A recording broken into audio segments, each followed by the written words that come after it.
আসসালামু আলাইকুম দর্শক, এই মুহূর্তে ট্রেনের ঘন্টা বেজে উঠল টং টং করে। ব্রিটিশ আমল থেকেই এই ঘন্টা বাজিয়ে আসছেন এখানকার রেলওয়ে কর্মী।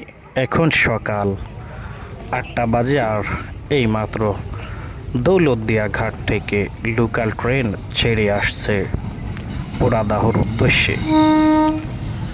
এই লোকাল ট্রেনগুলো কিন্তু এক সময় রাজবাড়ী এবং পাচুরিয়া থেকে জমজমাট একটি লাইন ছিল।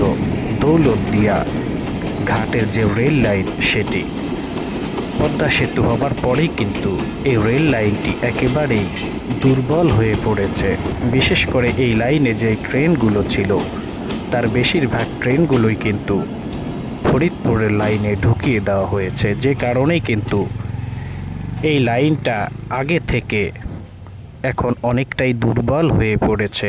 ভোগান্তিতে পড়তে হয় অসংখ্য হাজার হাজার মানুষকে, যারা দৌলতদিয়া গলন্দ থেকে প্রতিনিয়ত রাজবাড়ির উদ্দেশ্যে যাত্রা করে থাকেন। ভোগান্তি পোহাতে হয় তাদেরকে। ট্রেন চলে যাচ্ছে এখন পোড়াদাহর উদ্দেশ্যে রাজবাড়ী হয়ে। প্রতিদিনের দৃশ্য এভাবেই দৌড়ে এখানকার স্থানীয় বাসিন্দারা ট্রেনে উঠে থাকেন। এটি কিন্তু পাচুরিয়া জংশনের অতীতের একটি প্রতিদিনের দৃশ্য। এভাবেই উঠে থাকেন এখানকার স্থানীয় বাসিন্দারা।